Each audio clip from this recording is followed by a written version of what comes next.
특강이 잡혔다 그랬나? 예. 제가 그래서 오늘 음식물의 실체에 대해서 발제를 맡았는데, 좀 리뷰를 좀 한번 쭉 하고 있겠습니다. 예, 그 유인물을 보시면은, 첫 번째 페이지가 딱 나와 있죠. 첫 번째 페이지 음식물의 실체라고 해가지고, 우리가 음식을 먹으면은 보통 이제 대부분이 단백질 또는 탄수화물 또는 지방이 흡수가 되는데 그 흡수되는 양이나 그 시간이나 그다음에 저장하는 시간 그런 것들이 굉장히 차이가 많이 나고 있습니다. 그래서 만약에 그림 1에서 보시는 것은 단식을 했을 때 탄수화물과 지방과 단백질이 어떻게 저장이 돼서 영양 공급으로 쓰이는지를 나타낸 표입니다. 그래서 시간이 지남에 따라서 탄수화물은 정말 짧은 시간 동안에 머물고 곧바로 영양으로 쓰이고 에너지원으로 쓰이고, 그 다음에 지방이 좀 꽤 오랫동안 쓰이다가 단백질은 더 오랫동안 버틸 수 있다라는 것이죠. 그래서 우리가 생체를 유지하는 데 필요한 것들이 오래 쓰일 수 있는 순서대로 돼 있고, 그렇다고 해서 꼭 가치가 들어가서 단백질이 좋고 그런 건 아니고요. 그 다음에 그림 2에서 보시는 것은 뭐냐면은, 단백질이나 탄수화물은, 위나 그 다음에 대장 소장에서 윤기나 그런 걸 통해서 흡수가 돼가지고, 그거를 혈관에다 실어서 그렇게 운반을 합니다. 그래서 필요한 장기에다가 공급을 해주는데, 지방만은 림프관이 그러니까 혈관에 안 들어가고 림프관을 통해서 우리 의대 출신이 있으니까 제가 잘못하는 거 있으면 좀 찝어서 찝어서 얘기해 주시길 바라고, 림프관을 통해서 심장으로 곧바로 가게 됩니다. 왜냐면은 그게 저는 이제 제가 이해하기로는 이유가, 지방이라는 거는 기름덩어리지 않습니까? 근데 혈관에 들어가면은 다른 단백질이나 탄수화물은 수용성이기 때문에 혈관에 녹아들어서 이렇게 실어서 우리 온몸을 순환을 하는데, 림프관만은 지방은 그렇게 되면은 혈관을 막히게 하던가, 좁은 혈관일 경우에 혈관을 막히게 하던가, 기름덩어리이기 때문에 섞이지 않아가지고 혈관을 막히게 하던가, 아니면은 둥둥 떠다니면서 제대로 그게 안 된다고 합니다. 그게 이제 뒤에 나옵니다. 그래서 밑에 보면은 퀘스천이 있고, 퀘스천이 다른 영양소와 달리 지방은 소장에서 피로 흡수되지 않는다. 그 이유는 뭘까요? 라고 했을 때 대답은, 소장에게도 지방은 아주 특별한 존재다. 지방은 수용성이 아니기 때문에 피로 흡수되면 육모의 작은 혈관들이 바로 막히게 되고, 큰 혈관에서는 기름이 둥둥 떠다닐 것이기 때문이라고 하는 것입니다. 예, 그럼 이 페이지를 넘어가서, 그러면 우리가 등산을 할 때 초콜릿을 갖고 가고 그거를 섭취를 하는데 왜 하필 초콜릿을 먹을까요? 라고 물어봤을 때, 그러면 이제 이 탄수화물이랑가 어떻게 우리가 소화를 해가지고 우리가 섭취를 하는지를 알게 되면은 왜 초콜릿을 가져가는지를 알 수 있습니다. 답은 뒤에 있지만 그 전에 탄수화물이 소화되는 과정을 한번 보자면요. 그러니까 탄수화물은 녹말의 형태로 많이 자연물로 존재를 하죠. 그런데 우리 침 속에 보면은 아밀라제라는 게 효소가 있습니다. 그래서 그 입속에 들어온 탄수화물, 그러니까 녹말을 분해를 해서 엿당으로 분해를 해버립니다. 그래서 식도를 통해서 위를 가면은 위에선 그냥 통과를 하게 됩니다. 그래서 작은 창자인 소장으로 내려가서, 그렇게 되면은 그 엿당이 소장에 있는 말타아제는, 이거 다 제로 끝나는 건 다 효소라는 건 너무 잘 아시겠지만은, 말타아제하고 스크라제가 있는데, 말타아제는 그 엿당을 포도당으로 만들어 버리고, 그 다음에 스크라제는 거기에 섞여서 들어온 설탕 같은 거를 담당을 해가지고 설탕을 과당으로 만들게 되고 과당에서 또 다시 포도당으로 변하게 됩니다. 이게 우리가 예전에 배운 기억이 혹시 있을지 모르지만은 당은 이제 다당류와 1당류, 2당류 그렇게 나누죠. 단당류, 2당류, 다당류인데 당은 이렇게 에너지원으로 쓰이면서 제가 이거 그 어때요? 저기 지수. 이게 당이 계속 쓰이면은 다당에서 단당으로 줄어들게 되네. 아, 세포는 일단은 그 포도당만 쓰고요. 그렇기 때문에 다당류 같은 경우에도 다 줄여서 네, 2당에 단당으로 바뀌는 네, 거예요. 단당으로 바꿔가지고 포도당이 단당이죠. 예. 오케이. 혈관으로 공급하고 지방 같은 경우에도 다시 분해를 할 때는 그렇게 한다. 지방을 분해하는 몸에 그 화학 작용이 있어요. 그걸 통해서 다 포도당으로 만들어가지고 세포에 공급을 해요. 그래서 이제 옆에 지방의 소화를 보면은 지방은 리파아제죠, 리파아제. 예. 리파아제가 지방산과 글리세롤로 나누게 돼요. 지방산 3개와 글리세롤 하나로. 예. 그렇게 해서 흡수가 되는 거예요, 곧바로. 예. 지방산과 글리세롤을 통해서 림프관을 통해서 심장으로 가게 되는 것이죠. 예. 그렇죠. 지방을 그렇고 단백질은 어떻게 되냐면 단백질이 역시 또 이제 그 밑에 그림을 보시면은 단백질이 그러니까 입을 거쳐서 물론 이를 통해서 치아를 통해서 이렇게 물리적 분해를 하겠죠. 그래서 위를 들어가게 되면 위에는 폴리펩티드라는 펩신이라는 이것도 효소죠. 펩신도 제로 끝나는 효소도 있고 신으로 끝나는 효소가 있죠. 예. 그래서 펩신이라는 효소가 단백질을 폴리펩티드로 분해를 합니다. 그렇게 해서 그걸 또 소장으로 가게 되면은 소장에서는 폴리펩티드가 트립신이나 펩티다제를 통해서 아미노산으로 변하게 되죠. 이 아미노산은 우리 생명의 기원이 있게 하는 그런 물질로서 우리 모든 생명이 다 아미노산으로부터 단백질 합성을 통해서 원시생물 그렇게 해가지고 이 고등생물까지 이렇게 진화를 해온 게 있습니다. 그래서 초콜릿 아까 질문했던 초콜릿을 등산을 갈 때 종종 가져가는데 왜 초콜릿일까요? 했을 때는 답은 초콜릿은 2당류입니다. 포도당으로 가기 전에 2당류입니다.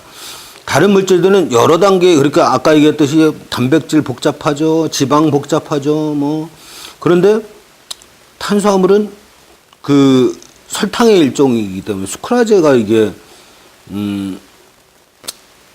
입에서 그래서 여러 단계 소화 과정을 거쳐야 되는데 그래야지 에너지원을 쓸 수 있는데 등산을 하는 도중에 다른 물질을 섭취한다면 소화가 정확하게 안 되고 시간적으로 부족할지도 모릅니다. 그러나 초콜릿은 2당류여서 입에서도 위산도 이자에서도 그냥 한 번에 패스해가지고 소장에서 분해가 됩니다. 포도당과 설탕으로 분해되면 그걸로 끝이라고 합니다. 그럼 이제 당에 대해서 좀 더 자세히 좀 알아보겠습니다. 당 분자는 아주 복잡한 고리로 연결되어 있어가지고 복잡한 고리로 연결되어 있는데 빵이나 국수, 밥, 떡, 뻥튀 같은 그런 탄수화물들은 그 아까 얘기했던 아밀라제나 또는 말타제, 수크라제 같은 소화 효소들이 가위질한다고 그러죠. 그렇게 분해하는 그런 가위질을 몇 번 하면은 백설탕 몇 숟가락 먹은 거가 똑같은 효과를 냅니다. 그래서 당으로 변해버리기 때문에 쌀밥 이런 빵국수 이런 거는 그 설탕 먹는 거랑 똑같다라는 얘기죠. 그래서 과거에는 탄수화물을 단순당과 복합당질을 구분해서 단순당 그러니까 설탕 같은 단순당을 피하고 복합당질을 많이 설치하려고 했지만은 이제는 좀 달라졌죠. 당지수가 있는데 당지수가 김지수하고 친구인가? 당지수가 GI라고 그래가지고 약자는 뭐가 뭔지 모르겠고요. 당지수가 높은 탄수화물을 피하고 당지수가 낮은 탄수화물을 섭취하라고 권고하고 있습니다. 현재는. 요거는 이제 홍 선생님 오시면 좀 더 자세히 설명을 해주시겠죠. 당지수가 당지수가 낮은 탄수화물의 종류가 뭐예요? 뒤에 나오나요? 네, 나옵니다. 뭐가 좋다 그랬지? 여기 뒤에 나오는데. 여기 낮은 당 지수 여기 혀에 있는 거 말고 혈당 지수가 여기 3페이지 보면요. 네. 높은 당 지수와 낮은 당 지수가 있어서 낮은 당 지수는 뭐 미리 보자면은 혼합 잡곡, 포도, 오렌지, 토마토 다 50 이하죠. 옆에 숫자가 있는데 사과배, 우유, 강낭콩, 아이스크림, 보리, 완두콩, 대두, 저지방 요거트. 근데 재밌는 게 상식적으로는 보리보다 현미가 더 당지수가 낮을 줄 알았는데 이게 중등도 당지수더라고요. 그리고 생각보다 옥수수가 되게 낮은 당 지수에 있네요. 아이스크림도 낮은 당지수 좀 신기하고 혼합 잡곡은 되게 좋은데 현미나 통밀빵이 중증이더라고요. 물론 한 10 정도밖에 차이가 안 나요. 그리고 재밌는 게 그 우리 뚱뚱해지는 주범, 비만의 주범이라고 하는 치즈 피자가 60밖에 안 되더라고요. 따지면 떡보다도 적어요. 당으로 따지자면은. 예. 왜냐면 그 지방이 많이 들어있기 때문입니다. 그렇죠.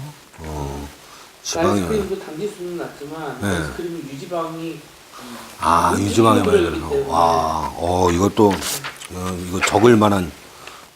지방, 그럼 또 지방의 종류가 또 관련이 있죠. 이거 미리 하는 거기 때문에 요거는 좀 지나가서 다음 페이지. 다시 하기로 하고 여기서부터 다시 2페이지로 돌아올게요. 그래요. 당지수가 높은 거 이렇게 콘프레이크나 설탕이나 구운 감자 같은 거나 그런 것들을 섭취하게 되면은 체내 흡수 속도가 높게 되고 혈당량이 급격히 늘게 돼서 인슐린이 급격히 분비가 됩니다. 그러면 오히려 인슐린은 무슨 역할을 합니까? 혈당을 낮추는 역할을 하잖아요. 혈당을 낮추면서 그 당이 곧바로 지방으로 저장이 됩니다. 그래서 비만이 오게 됩니다. 그러면 이걸 반복하다 보면은, 네, 어서 오세요. 반복하게 되면은, 항상 여기 있잖아요. 어서, 발제자고요. 좀 이따 올 거예요. 근데 원래 7시 반 시작 아닙니까? 원래 7시. 그렇죠. 포스터는 7시로 되어 있어. 나도 그렇게 7시 반을 주장했건만. 네. 이 이야기를 하니까 다들 네. 계시었거든. 몸에 할좀 그래서 당이 그래서 이게 자꾸 반복이 되면 뭐가 돼요? 공산당이 되죠. 당뇨병이 되죠. 맞아요? 네. 가공식품의 인류 역사상 지금처럼 당 공급이 과다한 적이 없었다고 합니다.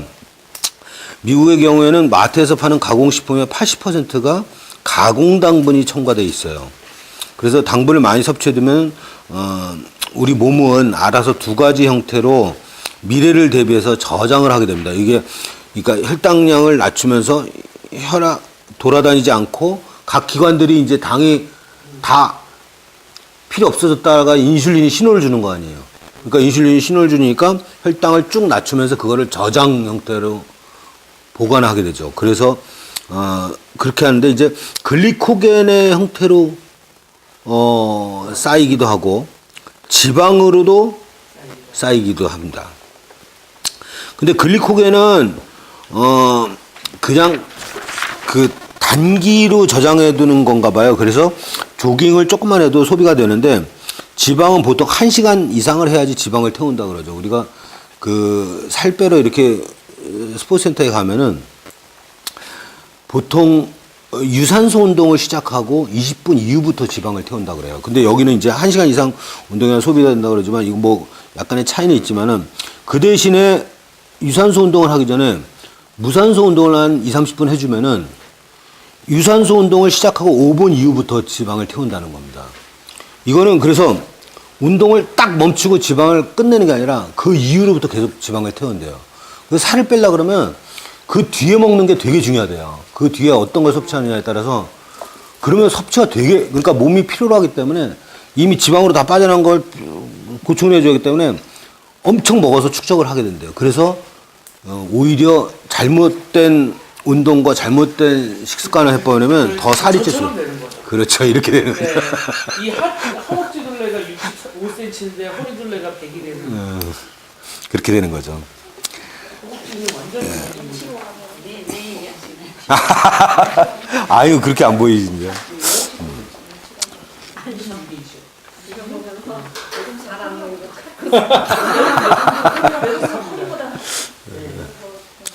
예. 여기 눌러보시면 모르겠지만 그림이 예. 그래서 당을 통해서 우리가 알 수 있는 거는 이제 우리 몸은 힘이 들어야지 비로소 소중한 것들을 내놓기 시작을 한다는 것이죠. 그 다음에 이제 2번 비계덩어리 넘어가 보겠습니다. 3페이지로 가겠습니다. 비계덩어리도 또 하나의 우리의 이제 우리가 아사 직전에 굶어 죽기 전에 마지막으로 생체를 돌리기 위한 마지막 보험과도 같은 것입니다. 그 아메리칸 패러독스라는 게 있는데 지난 40여 년간 미국인들은 칼로리 밀도가 높아서 비만의 주범이며 동맥경화를 일으켜서 건강에 적으로 간주되는 지방 섭취를 줄이려고 노력해왔던 게 사실이죠. 우리는 항상 지방을 우리의 적이라고 생각하고 그랬는데 그래서 그런 결과로 인해서 1960년대에 총 섭취 에너지의 무려 42%를 차지하던 지방 섭취가 현재는 34%까지 낮춰지긴 했어요.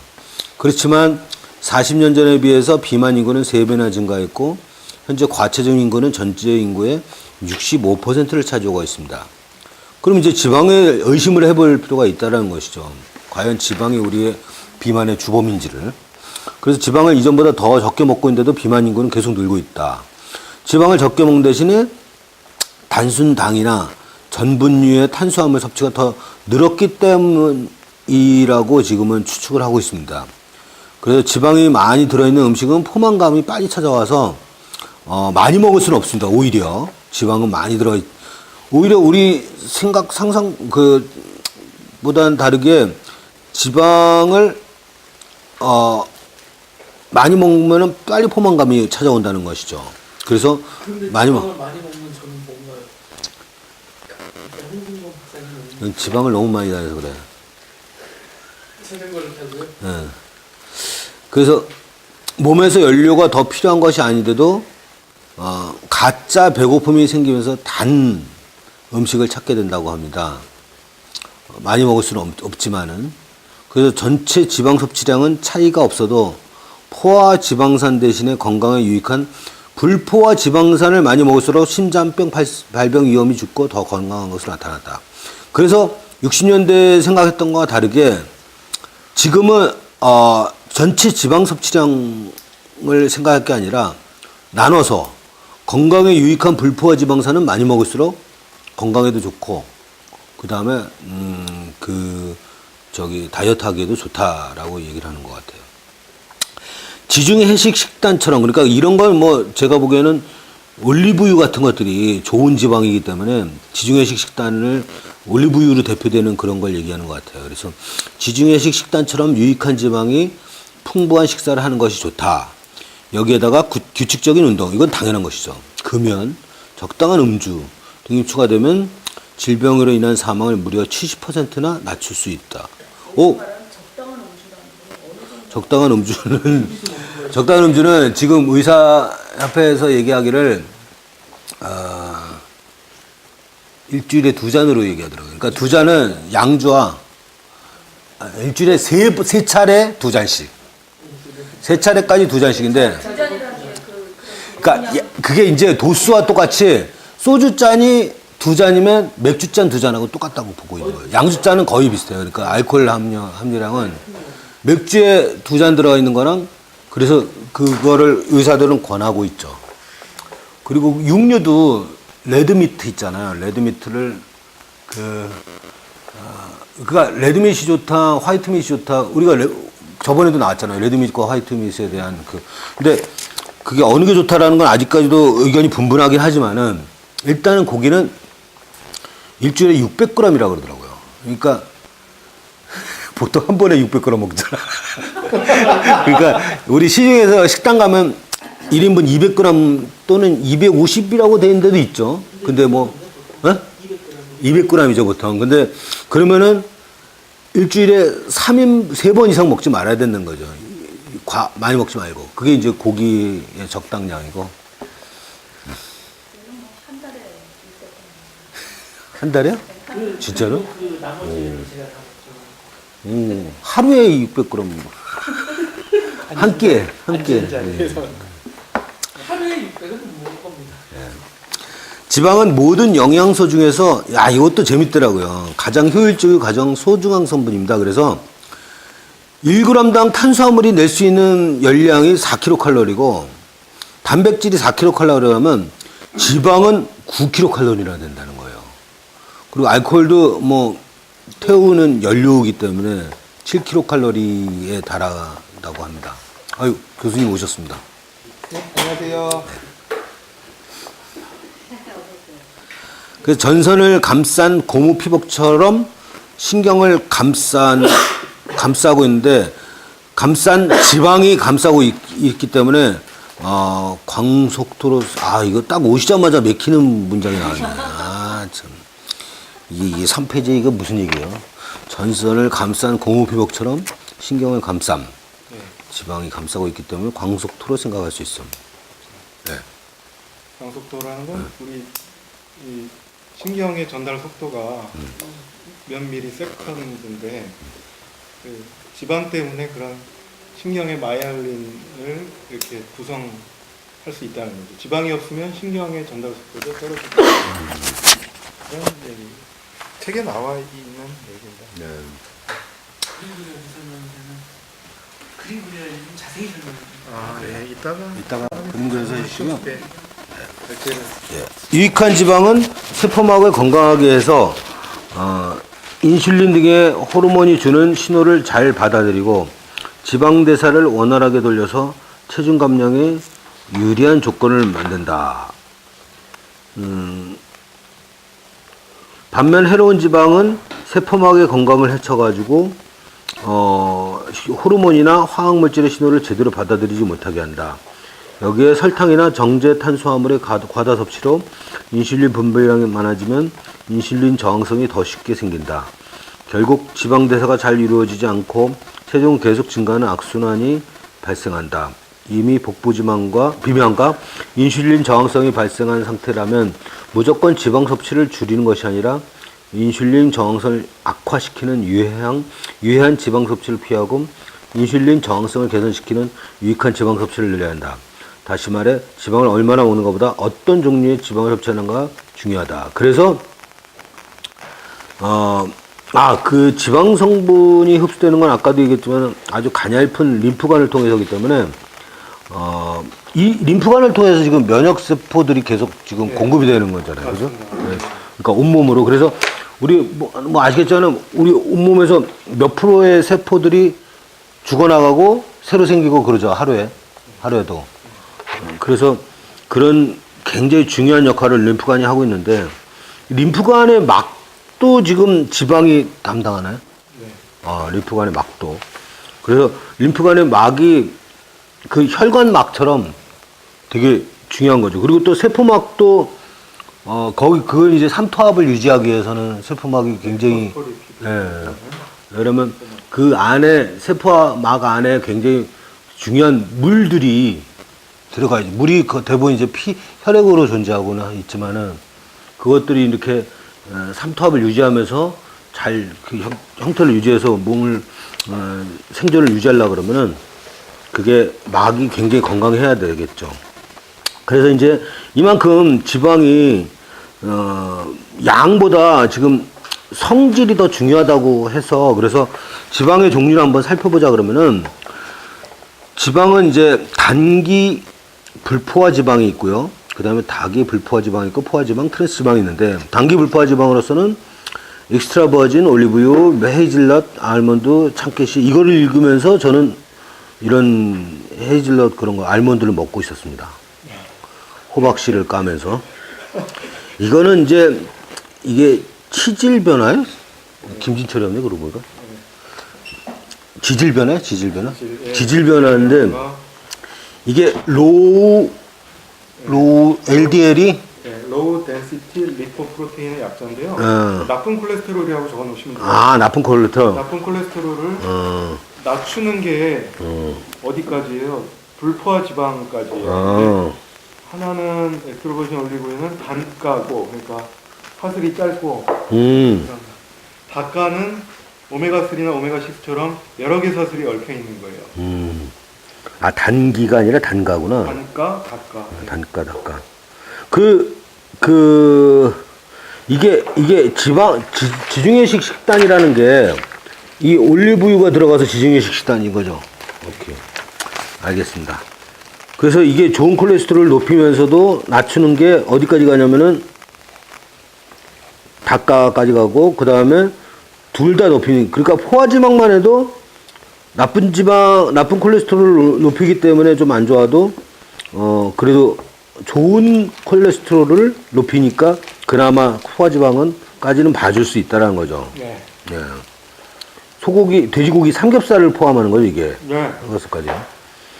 근데 식물성 지방으로 가는, 예, 식물성 쇼트닝이나 마가린, 크래커, 캔디, 쿠키, 도넛, 여기 쿠키, 도넛 많이 있죠. 각종 스낵, 그 다음에 저녁 못 먹어서 튀김, 튀김류, 냉동 피자. 아까는 냉동 피자가 좀 살았는데 이번에 완전히 죽었네. 냉동 피자, 전자레인지용 팝콘, 이게 전부 다 우리 몸에 세포막을 해치고, 그 다음에 인슐린을 막, 그래도 복부비약, 인슐린의 저항성을 쉽게 해가지고 네. 계속 악순환을 일으키게 하는 그런 지방입니다. 왜 트랜스 지방이라고 부르는 거예요? 아, 이거는 트랜스 지방 화학 구조식을 보면은요, 자연계 이성질체로 존재해요. 시스와 트랜스, 시스는 같은 쪽에 있는 거고, 탄소가, 트랜스는 거울상으로 이렇게 있는 거예요. 양쪽에. 그래서 그 이중결합은 이렇게 꺾일 수 있고, 하나의 결합은 그냥 일직선으로 쭉 돼 있는데, 그 이중결합에서 이렇게 꺾여 있어요. 아, 이렇게. 그런 거 트랜스라고 그래요. 네. 그거 그렇게 화학 작용을 통해서 가공을 해가지고 원래는 불포화 지방인 거를 갖다가 가공을 해서 그렇게 만든 거죠. 맞아요. 트랜스 지방. 그러면 그게 공유결합이 안 되나, 그러면? 공유결합이 뭐지? 아, 화학. 그러니까 지방에 있는 탄소, 수소, 탄소의 결합을 만든 거라고 그치. 있어요. 그치, 수사연소란 거는. 역시 공대. 근데 화학 이제 시가 있는데. 그 이중결합이 있으면은, 그러니까 이중결합이 있으면은 그걸 중심으로 탄소와 다른 탄소 사이의 결합이 이렇게 돼 있었는데, 그래서 이 모양으로 돼 있던 걸 갖다가 틀어가지고 이중결합을 단위결합으로 만들어 버리거나 수소를 더 넣어가지고. 그래서 탄소가 이중결합으로 공유결합하고 있는 거를 탄소, 수소 이렇게 해가지고 탄소가 하나만 결합을 하게 만들거나, 아니면은 이렇게 돼 있던 거를 갖다 꼬아가지고 이렇게 만들어 버리거나, 그런 것들이 트랜스 지방인 거예요. 네. 그게 이제 자연에는 없는 거를 이렇게 인공으로 만든 건가요? 예, 그렇게 만든. 쇼트닝이 그렇고 마가린이 그렇습니다. 그래서 이게 기업에서 맛있게 만드는 마가린 비벼먹으면 맛있잖아요. 그러니까, 맛있지만 건강에 안 좋다라는 거를 최근에 알게 된 거죠. 그러니까 이게 포화지방이랑 비슷한 용도로 쓰기 위해서 식물성 지방을 갖다가 포화지방과 비슷한 용도로 하기 위해서 그러니까 마가린이랑 버터랑 비슷한 용도로 쓰이잖아요. 그런 것처럼 그렇게 되고요. 저는 이제 여기서 궁금한 게, 우리가 이제 튀김이나 라면이나 이런 것도 그렇고 과자도 그렇고 파뮤라는 거를 되게 많이 쓰잖아요. 야자기름. 네. 그거는 뭐에 속하는지. 트랜스 지방입니다. 파미도르. 왜냐하면 도넛 튀기는 기름도 그런 지방으로 튀기고요. 그다음에 우리가 좋아하는 허니버터 칩도 다 그런 거죠. 그러니까 뭐 일주일에 한 번 먹는 건 괜찮지만 매일 간식으로 달고 살면 그러면은 정신적으로 해로울 수도 있고 중심성 비만이 생길 수 있어요. 아까 그 얘기한 방속도로 생각할 수 있는 게 떨어질 수도 있는 거죠. 그렇죠? 네, 그러면은 다음 페이지 3번 단백질로 넘어가겠습니다. 넘어갈 때는 예. 혈당지수 보면 네. 조금 이해가 안 되는 게 높은 단백질 구운 감자가 있어요. 네, 맞습니다. 아니 구운 감자에 단지수가 높아요? 네. 진짜요? 네. 근데 그 낮은 당지수 보면 또 아이스크림이 있어요. 네. 아이스크림에 당이 굉장히 많은 당도 있잖아요. 아, 그래서 당당당 1번에 당 부하 지수라는 게 새로 생겼어요. 당을 네. 당 지수가 낮더라도 아이스크림을 얼마나 퍼먹느냐에 따라서 당 부하 지수가 높아지는 거예요.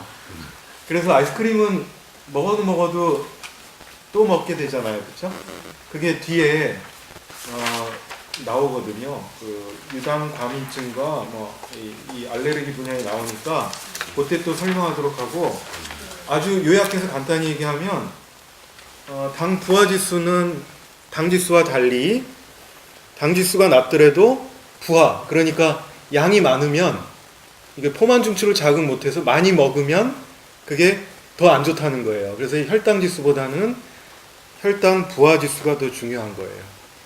그러니까 적게 먹자는 거죠. 아, 그러니까 아이스크림 자체는 당이 높지 않은데 그걸 자꾸 퍼먹어서 그래서 당이 있어. 네, 예를 들어서 그런 거죠. 부하가 많이 걸리니까. 그리고 뭐 백미밥이 안 좋고 혼합작곡이 좋다고 해서 당뇨 환자들이 혼합작곡을 뭐 2그릇 먹으면 그거 말짱 도루묵이 되는 거죠. 네. 네. 이해하시겠죠? 네. 네, 다음 장으로 넘어가시죠. 네. 그 단백질은요, 두부나 고기는 작은 산성의 성질을 가지신 분자로 구성되어 있습니다. 그래서 아미노산 사슬로 만들어지죠. 아미노산은 20여 종이 있는데 굉장히 수많은 방식으로 연결되어 있는데 우리 몸에 필요한 9가지 필수 아미노산을 다 포함하고 있으면 완전 단백질입니다. 그러니까 아미노산은 단백질을 이루는 원초적인 물질이죠. 그죠? 그리고 그거는 단백질은 사실 생명의 원천적인 요소가 되는 물질이고요. 세포는 이런 단백질 도움을 받아서 DNA를 만들죠.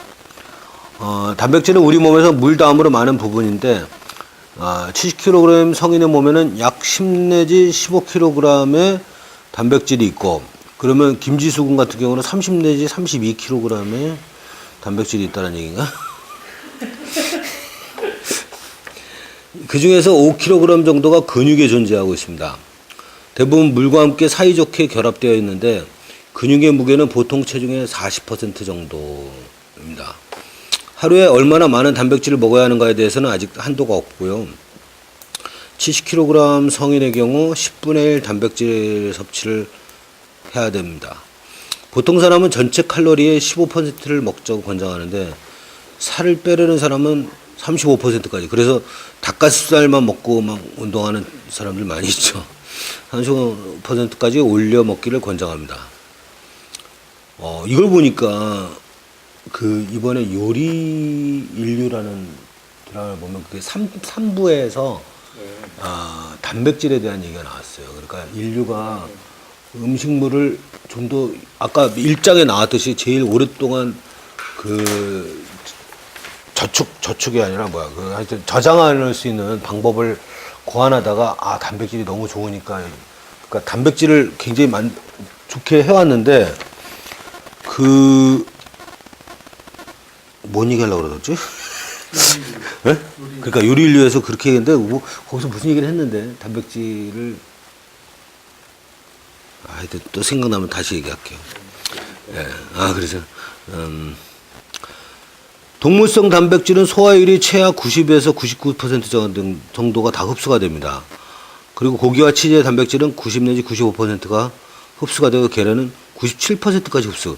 그래서 운동 끝나고 아까 말씀드렸듯이 유산소 끝나고는 굉장히 그 이후에 계속 우리가 지방을 쓰거나 글리코겐을 쓰기 때문에 굉장히 섭취가 굉장히 빠르고 굉장히 활발하게 돼 있어서 뭘 먹느냐가 되게 중요하다고 그러더라고요.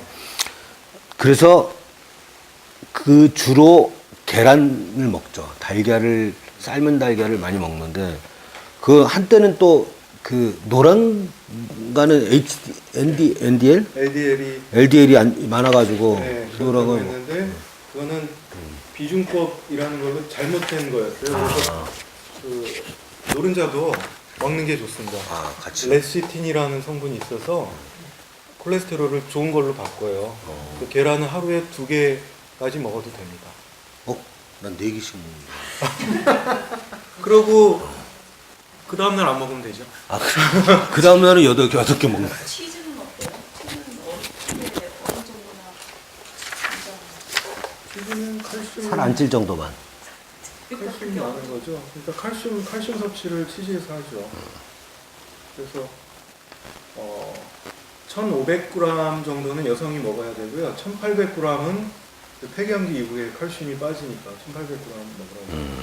그걸 다 치즈를 섭취하려고 하면은 한 10배짱이 될 것 같아요. 그러니까 치즈 말고 멸치, 깻잎, 뭐 녹황색 채소, 견과류 이런 데서 다 골고루 섭취를 해야 됩니다.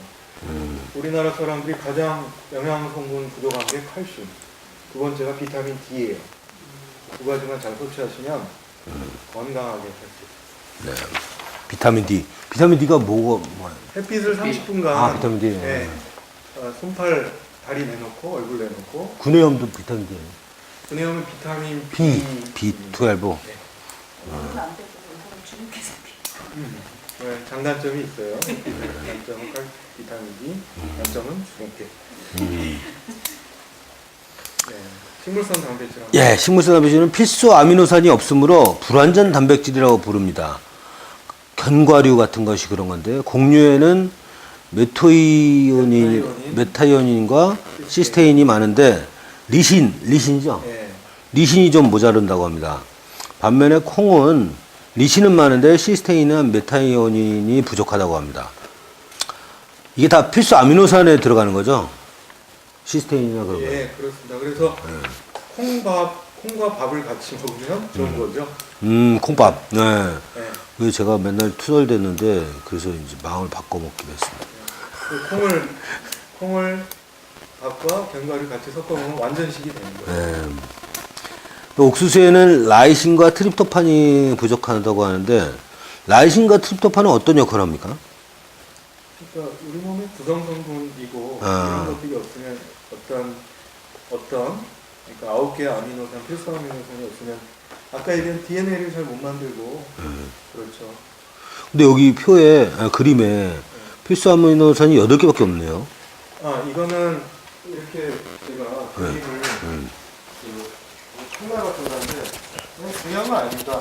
옥수수가 가지고 있는 메타이오닌이 있으면 여기에 공통으로 콩에서는 이런 바알린, 트레오닌, 페닐알라닌, 루이신, 아이솔루이신이 공통적으로 있고 옥수수에 트립토판과 리신이 없다라는 얘기예요.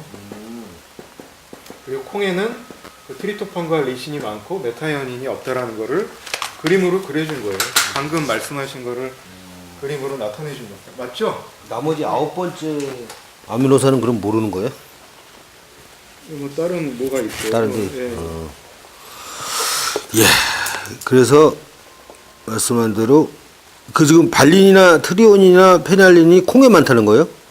메티온 양쪽에 다 있다고. 양쪽에 다 있고 교집합이고 메티온인은 옥수수에만 있고 네. 트립토판하고 리신은 콩에만 있고. 예. 그래서 그래서 옥수수에는 라이신과 트립토판이 부족하다고. 네. 메주콩에는 소이빈이라고 불리는 메주콩은 스피루리나랑 메밀, 치아씨 등의 식물에도 아미노산이 넉넉히 들어 있습니다. 콩뿌리에서 공생하는 박테리아가 공기 중의 질소를 고정해주는 능력이 있기 때문이죠. 불완전을 보충하는 각 나라의 음식으로서는 치즈하고 스파게티가 잘 어울리죠. 그 다음에 참깨와 빵, 그러니까 독일 빵들 보면 바게트는 참깨가 이렇게 뿌려져 있고, 그렇죠. 그 다음에 토스트와 땅콩은 맥주와 땅콩 아닌가? 땅콩 피넛을 얘기하는 땅콩 거예요. 피넛 버터. 네, 피넛 버터. 예. 그리고 이제 알레르기로 페이지별로 딱딱 나눠져 있네요. 예. 알레르기로 빨리 넘어가야 될 것 같습니다. 알레르기의 기원은 소장으로부터 오늘은 대장이 하나도 안 나오대요. 예. 대장의 역할은 다음 주에. 예. 소장으로부터 기원을 갖고 있는데 단백질을 아미노산으로 분해하지 않으면 알갱이 형태로 남아서 아까 빵 있다고 그러지 않았어요? 빵 이미 다 섭취를 누군가 섭취를 쪽방 이제 한번 괜찮다. 괜찮다. 없어? 요거는 먹어. 있습니다. 느끼할 것 같아.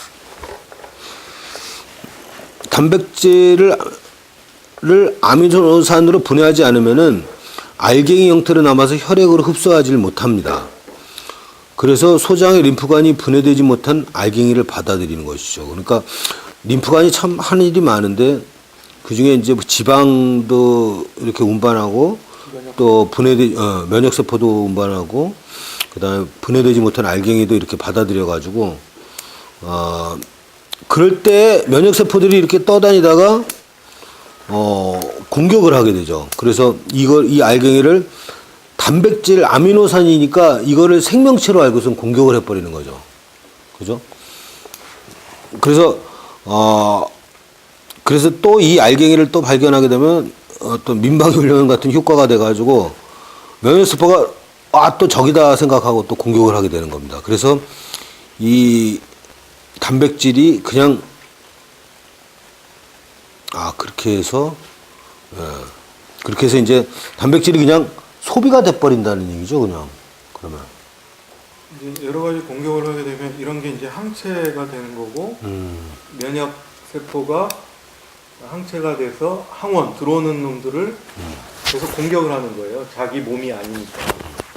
근데 이 책에서 보면 땅콩 단백질이라든가 다른 이런 단백질들은 공격하는데 인류가 선사시대부터 먹었던 고기는 내 근육이나 단백질과 똑같은 성분이잖아요. 그래서 고기에 어떤 다른 성분이 없는 한 고기는 그래도 아미노산으로 잘 받아들이는 게 과거로부터 있어왔던 식습관 때문에 그런 거다.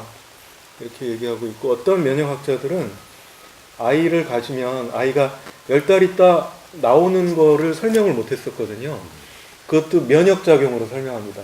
그러니까 10개월이 되면 여성의 몸에서 아이를 자기와 다른 거로 인식하고 뱉어내게 된다라고 또 설명하고 있어요.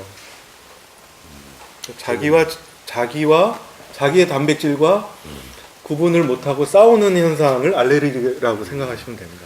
그러니까 우리가 땅콩 알레르기는 많이 봤어도 그 고기 알레르기는 보는 사람이 없죠. 고기를 안 먹는 사람이 있어도 알레르기는 없죠. 새는 장증후군. 이게 장이 샌다라는 얘기인데 리키 구트 신드롬. 네. 네, 맞죠. 글루텐이 밀에 들어가 있죠. 그래서 밀을 이렇게 반죽이 되게끔 응축되게끔 하는 그런 역할을 글루텐이 해주고 있는데 이거 밀가루 반죽을 쪼개게 만든다. 글루텐이 완전히 소화 분해 흡수되지 않거나 하면은 과민하면 장 속에 남은 글루텐 조각이 글리아딘이라고 불리는 장 점막을 뚫고 들어가서 면역계를 자극해서 장 점막에 염증을 유발하는. 그러니까 면역계는 또 공격을 하게 되는 거죠. 이 밀가루를 글리아딘을 공격을 해서 장 점막에다 염증을 유발하게 된답니다. 그러면 이거는 좀 처음 듣는 얘기인데 최근에 나온 이론이고요. 그림을 설명드릴게요. 소장 점막 내시경 사진이 까만